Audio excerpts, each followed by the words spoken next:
Shalom shalom, nizere ko mumeze neza, karibu kandi mu kiganiro Intahe Yubaka, nizere ko intahe tumaze kubashikiriza zimaze kugira aho zifasha. No musi rero dufise umutumire mwene data Paul, tubanze tumuhe ikaze. Karibu cyane. Murakoze. Mu buzima bw'umukristo hariho kumenya Imana, hakaba kandi no guhishuhirwa Imana. No musi dushaka atuganirire, atubwire ubuzima yaciyemo. Paul rero kugira ngo ntangure kumubaza ikibazo ca mbere, Paul n'umuntu yavutse akuze afise ubuzima busanzwe kandi atakibazo c'amagara afise, mugabo munyuma vyarahindutse. Rero muko guhinduka muraza kubibona hari ibintu Imana yaretse bikaba n'ivyo yamigishije muri ivyo bintu. Nashaka rero twiganire mu gutangura utuganirire ubuzima wewe wiyizi gute imbere yuko utangura kugira iyo ngwara. Imana ishimwe cyane. Jewe navutse nk'abandi bose, nari nkomeye, ndiga ndatangura primaire, ndaheza na secondaire, ndaronka n'akazi ndigisha, ndabumwigisha umukozi wa leta. Hama 2015 turahunga, ndahungira muri Kongo. Hama niho nagiye guhurirayo n'ino ngwara. Ndagwara ndivuza ibukavu Kongo ahantu bita Kamanyora, ariko biranka ko nkira. Niko kucafata ndagaruka i Bujumbura nza kwivuriza muri Roi Kalede. Imbere yuko dushika ngaha nashaka utwiganire mbega iyo ngwara wayimenye gute? Iyi ngwara ukuntu nayimenye, naragiye kwa muganga barambwira ko ari ingwara yitwa gangrene sèche. Yego. Ibimenyetso wabona ko yari ibimenyetso bimeze gute? Iyi ngwara rero ukuntu yari imeze, naruma, intoki zikuma, amaraso akavamo, zikaca zirabura, zikirabura nk'ino pantaro nambaye. Zose ku maboko, ukuguru kumwe amano nayo aruma, ukundi kuguru amano arabora,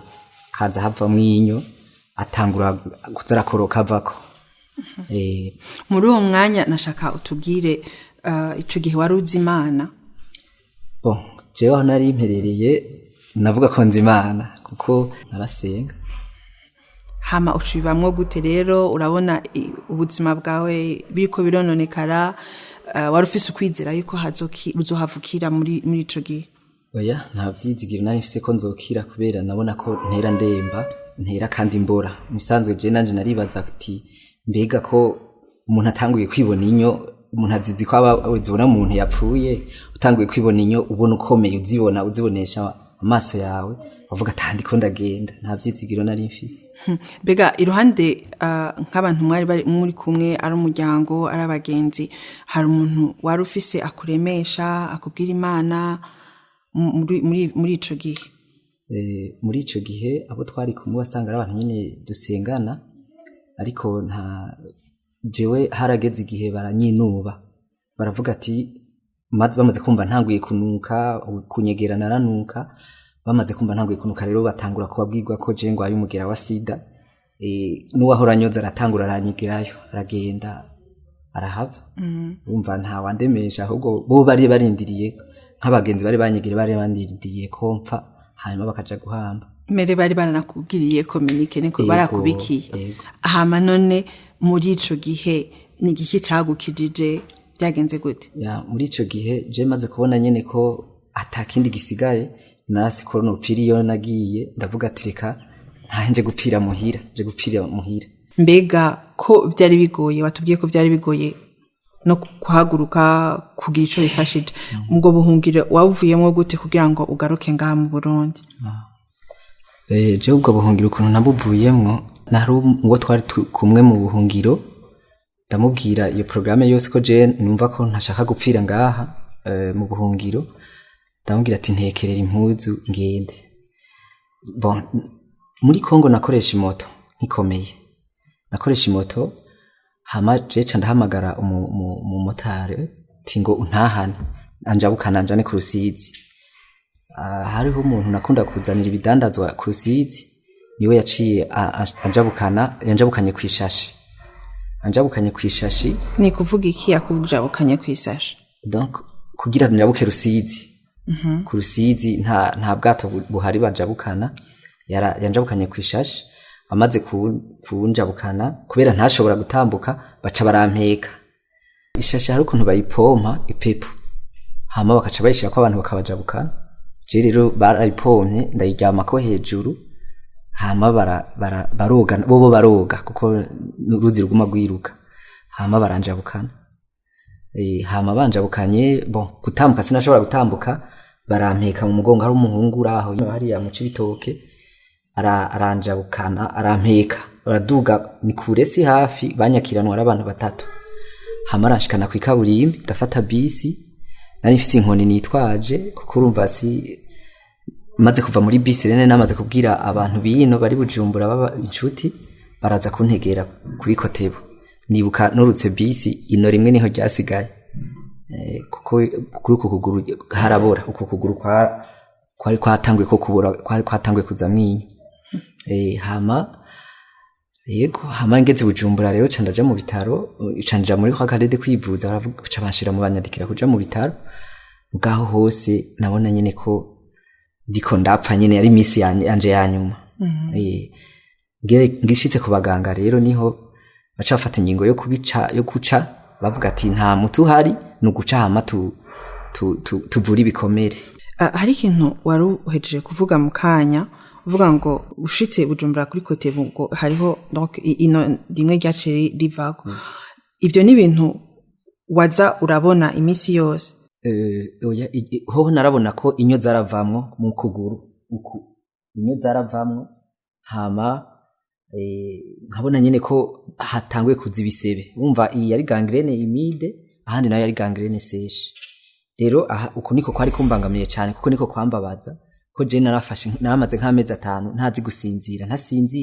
ntazi kuryama ahubwo ngumiza amaguru mu mazi nashira amaguru mu mazi inyo zikaca ziduga zose zikareremba hejuru ku mazi mu indobo hama nkaca ndonka kamitende nkumva ndaruhutse zasubira kuba nyinshi n'ubundi hari ikinini muganga yari yarampaye nashira muri ayo mazi sindakizi zina nashira mu ayo mazi rero inyo zikaca ziduga zose nkabona kuronka kamitende nkaca nduhuka mu mwanya mugabo byasaba naruhuka nk'amasaha 3 ane gutyo ubundi inyo zaca zisubira kuduga aho nari nkiri muri Kongo ni Bujumbura narabishikanye ivyo binini batara nkiri aho hantu nashikiye kugira shobore kuruhuka aho nicaye nashira mazi narababwira ati munzanira amazi bari banavyo binini ndabifise nkashira muri ayo mazi naho nyoza mu huguru rero inyo zose zikasa ziduga ivyo rero bikantera umubabaro nkiyumvira none kubera iki none ibi bintu biriko biranshikira hamwe nibaze ivyaha noba narakoze ivyo ari byo jewe bikanyobera ko naho narindi navuga ati ndiko ndasenga nta vyaha vyari vyampunganye nta ngorane mugana narabaza Imana none icaha nakoze nikihe cotuma jewe uri kurampanisha bino bihana gucyo inyo zikaduga nkaba nziziraheze nubundi hahera nk'isaha 2 nubundi nkumva ukuguru menga noruhuka baguciye mugabo nkongera nkashiramo cha kinini nukuvuga ijoro ryose ryarahera shizemwo nk'ibinini bitatu nkaguma mbona inyo zidugare zireremba ku mazi byinshi apana zito zinini binini ya cyane mugabo se nkibaza ati none gamana igicumuro nakoze nikihe nkaguma mbaza ico kibazo nkabaza umva no gusenga bikanka ugasanga nyene sinsenga nkavuga ati none simbona ivyo ndiko ndabamo mugabo undi mutima teriga wewe urinze ubona inyo wapfuye n'abantu bakambwira ati bose abagenzi bavuga ati byikuri uyu ntazoba buri hari abantu bumva ko ndahari ntibavyumva ntibabitahura kubera bo baranzi jewe nyene sa n'uwapfuye kubw'ivyo bihe nabayemo vyayo ukunako kugatanguranwa kuma intoke zikuma umva kandi uko bukeye hatanguye haza icara nka kurya icara haraka ukuntu kera twebwe mu cara hazamwe akantu k'agatrasi ukacuvuga ngo ngiye kuronka amahera ngo ni canke ngo ni ntama reje bitanguruka icara kikirabura hepfo kabandanya bimanuka urutoke rwose rugahera hamwe hariko harabora ahandi hariko haruma urumva vyose kandi vyaza biza gutanguranwa mu mutima ndabamo muri ivyo bihenda babara umubiri urajyana bene wacu ndabibabwire neza umubiri urajyana ariko cyane igihe nabandiko ndaribwa n'umubiri n'igihe nabandiko ndumva inyo ziri mu maguru mu mutwe nkavyumvira ngaha kuburyo nyene nanje ubwanje nisabira gupfa yego narababaye kweri ndavuga ati mana hamwe mbaza Imana none Imana ibicumuro nakoze nibihe nkavuga ati je nta muntu nishe ntawo nibye ntawo nanyanganije ivyiwe none ibice umuntu akoze ibi uri kurampanisha bino bihano ko nabona umenga ni igihano c'Imana abandi nabo bakambwira ngo ja kuraguza ja mu bapfumu wewe barakuroze wewe wagize ibi nibi mugaje ija munavuga ati jewe nta bapfumu nzojamwo kuva kera soko yaranka ibintu by'abapfumu nta rwo yigira yemera iby'abarozi jewe nta bintu by'abapfumu nzojamwo ndashaka mfi none uri kuratugeza ahantu numva umenga dukwiye kwicisha bugufi iyo uvyutse mu gatondo ukaba uri muzima haro kuba ugwaye ufise Imana no kugwara udafise Imana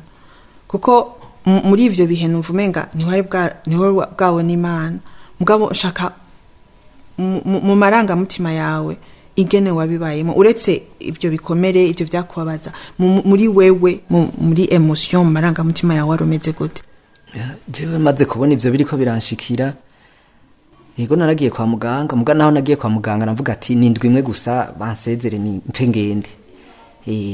nta vyizigiro nafise byo kubaho nabona nyene ko ari indwi imwe imisi 2-3 kuko iyo ngwara yarambabaza cyane nabona kuko bimwe navyumvira mu mutwe nk'izo nyoje nazumvira mu mutwe zikamanuka guca ndazumva nkumva nyene nkavuga ati sinshobora kubaho rero hari gihe rero uremvye yubabaye abantu baba bari ku ruhande nibo bakubona ivyo urimo mugabo maze kuja mu bitaro jewe maze kuja mu bitaro bamaze gucagagura bamaze guca amano bahereye ku kuguru bahereye ku maboko mugabo bahereye ku kuboko kumwe no kuguru kumwe bamaze guca kuguru numva baca baramvura barampanagura zanyo ziravamo ntangura rero guhangana ni ingwara nayo mugabo rero uko bateba niko ingwara yaguma imanuka mu kuboko kugira ibandanye mugabo bacavuga ati reka rero tunyarutse baca baranyarukiriza baca baraca amaboko baca namano bijya byamaze kubura hariya hama rero baca basigara mvurwa ibikomere none muri uwo mwanya wararonse icizere basi yuko ubuzima bwawe ntugiye gupfa ugiye kubaho nta cizere narose kuko nari naronze naraheze akaboko kari karagiye ngira ifoto urayibona numva nari naraheze sinari nkira umuntu jewe nta vyizigiro nabise mvuga ati nugupfa kujya nakubwira ati jewe nta byaha nakoze byotuma Imana navuga ati ivyijuru ngira ni byaha nakoze ni nyene ndiko ndishura ibyaha naba narakoze kuko sinumva icyo tuma ndiko ndabara ubwo babare bungana gutyo niko nabazima none ko wari wiyumvira yuko asigaye gufa atakindi wumva washaka ningiki cagutumye wemera no kuja kwa muganga wumva muri wewe ushaka gufa ni kujya kuntu nyene umuntu yagwaye aratarataza hama Imana ikagukiza canke ugataha ugapfa jere sinatashe naragumyeho nico gituma nabwira ati ngiye mu bitaro umuntu aratarataza kugira arabe ko yokira nagiye mu bitaro kugira ndabe ko nokira rero ngiye mu bitaro baramvura n'ukuri Imana ibahezagira abaganga bamvuye baramvura ntangura kubona ku mwaka wa mbere uheze ko namaze y'imyaka 3 umwaka wa mbere uheze ntangura kubona no kwicara nkicara ku gitanda mugana avuga simpaguruke uwa kabiri ntangura kubona no kwihindukiza umva hagenda haraboneka akantu kamwe kotuma bimyireho nako nafa ako antretaho hose nko mwijoro narategwa umutima ugakubita intuguti kabira yashikabira umubiri wose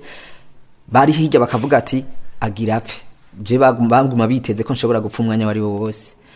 yego hama ku mwaka ugira nka 3 kandi no wanashaka n'icatuma nopfa ntabwo nari mfise abantu banyitayeho ku buryo basi sinicwe n'inzara ega hariho n'inzara yo yica umuntu nivyo nashaka kubaza ko watubwiye yuko ntiwakuriye mu muryango burimo ubutunzi muri uwo mwanya wari mu bitara ego wari kuragwana n'ibikomere n'ubwo bubabare mbega wararonka ifungurwa umuntu akakuzanira ibyo kurya warafungura wabaho gute ego gufungura hajya muri wakaredu kuntu hameze haraho abapadiri n'ababikira bagaburira abantu abarateka hajya naragizonge mugare giho sanga zananiye kubera sanga ari umuceri biharage mugabo Imana yarangiriye ubuntu Imana irampa abantu bankunda uwaza kundaba wese yajana umutwaro wo kungemurira nshobore gufungura yarabampaye n'ukuri Imana irangirira neza ntanguye rero nko kumwaka kugira 3 niho natanguye kumenyekana hari umuntu yaje acarabishira kuri Facebook baca barabibona na chambre barayishirako rero abantu baca batangura kuza kundaba ca ntangura koroherwa imiti nabura batangura kuyingurira ego n'abaganga baratangura baravuga kubera haraje umuminisitiri araho yaraje rero aca bifata mu minwe donc abantu babona abantu baje kundaba ari nk'umutegetsi yaje kundaba ko n'abategetsi baraza kundaba n'abaganga bavuga ati uyu mwana mu mwiteho bakasiga babivuze ubwo bo basiga bavuze ati uyu mwana mu mwiteho ntangura kuronka reka mitende ntangura kuronka bangaburira mugaho hose mwijoro canke ku mwanya rero wose bikaza nyene kugira nyene ncikane nkagwana n'umutima je naragwanye n'umutima incuro nyinshi cyane ntona harura abantu bakavuga ati noneho uyu munsi ntaramuka uwo ngaha gapfa jewe rukanzima bakazinduka bambwira hajya ko ntabagwaye bitwimereye shango we gwagusimvye no munsi ukumva ko nyene urupfu gwagusimvye mugabo abandi bo bagiye bagenda mbona yego nkabavamo wavuze yuko abantu baza kuraba imiti yabuze bakaguha no kuvuga yuko haragera igihe batakuvura ko